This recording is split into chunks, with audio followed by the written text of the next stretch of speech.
Now, this week, a report in The Guardian revealed that MPs have made £10 million from second jobs and freelance work. The figures compiled from the Register of MPs' interests, with the analysis focusing on all MPs who made more than £1,000 in the past year, excluding income from completing surveys. Now, the vast majority of that income was from Tory MPs, but some Labour, SNP and Lib Dem MPs also made money from work outside their roles in Parliament. Labour MP Richard Burgon introduced a bill last year that would ban MPs from having second jobs, and he says the new report illustrates the importance of adopting those measures. Well, today we ask, is it wrong for MPs to have second jobs? Joining me for this debate are journalist Owen Jones, writer and Conservative councillor Noah Khogali, political commentator Marina Purkiss, and joining us remotely is former MP Edwina Currie. Good to see you all. Thanks for coming in. Edwina, so Richard Burgon, who introduced the bill, as I said, to ban MPs from having second jobs, reacted to the report. He said, while millions face a cost of living crisis, it's a disgrace that some MPs are still busy lining their own pockets through second jobs. It feels like, when you put it that way, a ban is the right thing to do, isn't it? No, absolutely not. Absolutely not. I mean, that particular character would reduce Parliament to a load of political hacks just like himself, with no kind of outside expertise, no kind of outside knowledge, which is actually very helpful when you're an MP and particularly when you're a minister, with nobody actually of any value or quality coming to the House of Commons at all. Remember, it's all got to be declared. Half of it went to Boris.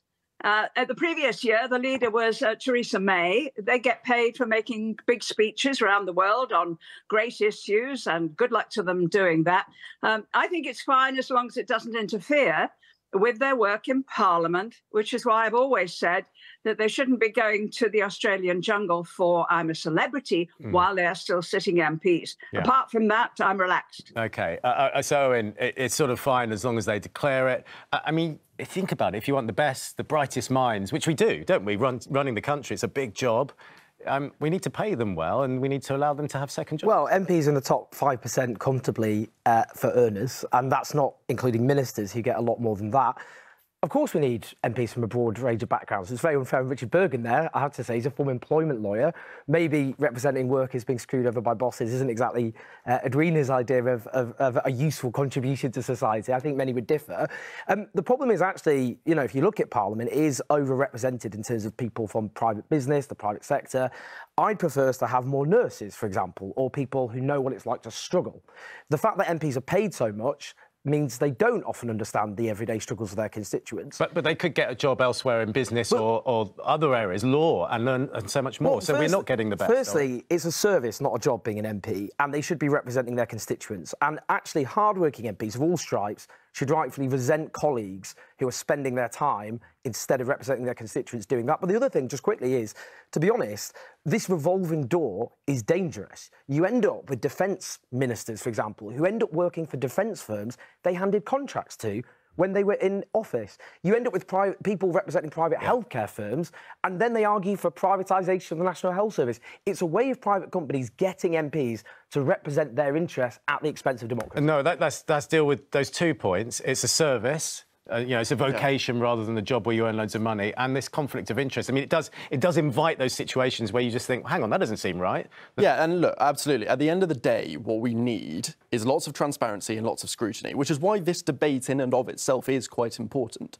But if we try and put these things into the shadows and pretend that, you know, people that work in politics and are generally going to be very well known and hopefully intelligent people are going to walk out of politics and go into a high-flying private sector job, that's going to happen. So if we can pull it into the public sphere, have a proper look at what these people are doing, but also make sure their constituents know, then that's really important. Fundamentally, it's the constituents that need to make the decision. If people don't feel like they're being represented by their MP because they're too focused on, be it journalism or be it, you know, any other private sector job, that's the problem. And then they shouldn't vote for them. It shouldn't be for government to start. Is it fair on the constituents, though, really, that someone was doing a second job? I mean, we know that more than 18 MPs earn more in their second jobs than as an MP, the 86,000 that they would earn as an MP.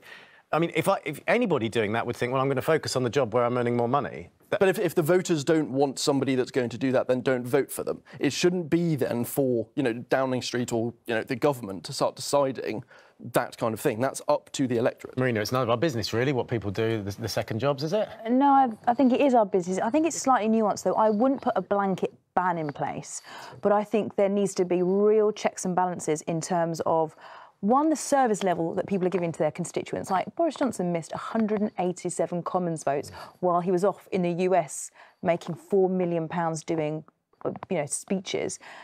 That, to me, isn't acceptable. Nadine Dorries hasn't been in the Commons for over a year. How can you...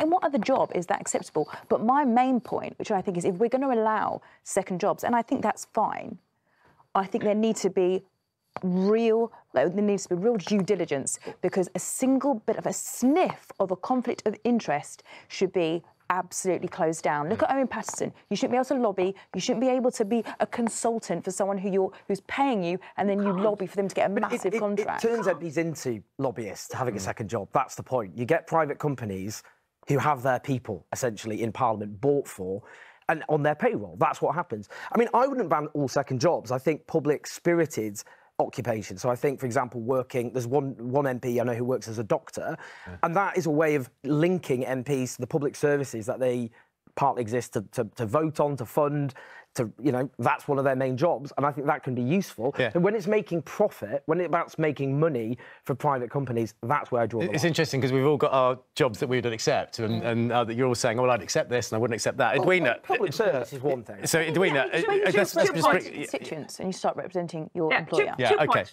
Edwina, carry on, sorry. Carry on.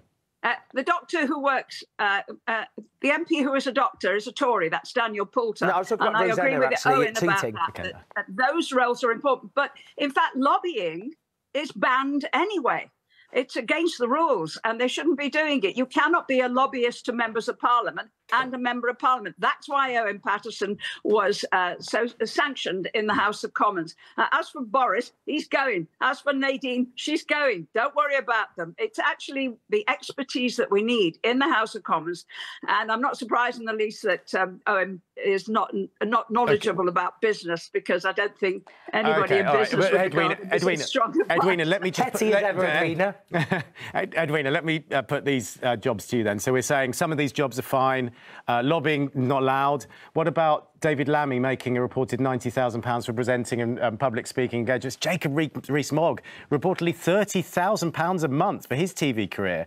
These are more than the average salary of normal people in a cost of living crisis. Do those jobs seem right? Do they complement their MPs, their careers in Parliament?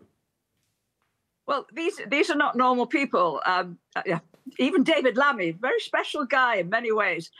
If you can earn that, then do. If you can do it, what MPs are paid for is to think and to talk. And when they do that really well, they can be national, indeed international figures. They can also write, so they can be doing newspaper, and they can be writing books, as I did. It's a very good way of putting a point of view across. No, don't get jealous about people who can earn good money for good talent. Just try and be more like them, perhaps. A rare occasion where I will agree with Edwina. It shouldn't be about jealousy. I don't care how much they're earning. What I care about is the fact that some of them seem to be getting into these positions within Parliament because it makes them then attractive to the private sector. And you shouldn't be able to have vested interest in things. So, for example, you've got Jacob Rees-Mogg, who's got this, multi-billion-pound portfolio that he's a major shareholder of, and he's then becoming the Brexit minister, where he's been able to slash 4,000 bits of EU legislation that could benefit his portfolio. I think that's never going to happen, though. No matter what rules you put in place, people that are, big in business or big in politics, it's always going to be interconnected. Nonsense. In my job, I have to declare every single year. I have to fill in a form, and I have to declare anything over $100. Yeah. Right? And if there is something iffy there, it gets picked up and it would need to be investigated. I'm fine with that. That's, that should be what we're doing, and that's why we're having this conversation right now. We need scrutiny, not just to pretend it's never going to happen. But you're saying it will always inevitably happen, but I think that's so, defeatist. You can put checks and balances, and one way of stopping it, I think, is drawing a very firm line. If you're an MP, you shouldn't be making profit. Often you're winning that position because of You're a publicly funded politician that then makes you lucrative to private businesses. You're profiteering because you're an MP. The other point, just quickly though, because Edwina mentioned it, I think it's becoming ridiculous now that we have members of parliament of the governing party acting as political presenters on TV channels. These programmes are supposed to be scrutinising the government. There should be a line between the media, the fourth estate, and the people running the country. There isn't anymore. It's getting preposterous. So the argument with these people who put themselves out there, MPs who put themselves out there, are actually reaching out to the people who wouldn't normally vote. So there's, some people would say there's a way of looking at it. Some people would say there's political apathy, and actually by putting themselves in different mediums, they're getting people out there. Is that fair to say? How is it right? And Ofcom, absolutely. I don't know what they're doing. Just fingers in ears. They're useless. How on earth is it okay for a serving politician to go onto a news channel which calls itself the Great British News Channel? Well, we're not going to bash another news channel. But how is it allowed for a serving politician to go onto that channel and actually talk about their own policies and promote themselves? Edwina? Come on. Edwina, quickly on that. Because they're not a public service broadcaster. We have two public service broadcasters in this country, news, the BBC Edwina. and Channel 4. That's it. OK. How do we make this... I suppose let's put this to you, Marina. How do we make the profession attractive for MPs, the best people out there to govern the country? How can we do that? I actually think second jobs, fine, there just needs to be the checks and balances. But I would argue, and I know this is going to be contentious, I would argue that it needs to be more competitive. Okay. These are people that have got massive responsibilities, and if they're going to do their jobs properly, and let's be honest, I know it's in the top 5%, but we're talking like London-centric, whether we like it or not. People could earn a lot more money. But just I just think this idea of that people in private business are the best. You know, the National Health Service was founded by Nye Bevan. Okay. He was a former miner. He experienced poverty. That drove his passion to found the NHS. He didn't found the NHS because he worked in business. Yeah, look, forget second jobs. I'm going to be looking for a new job if I don't stop this now, because we're running out of time. It's really good to talk to you all. Thank you very much indeed.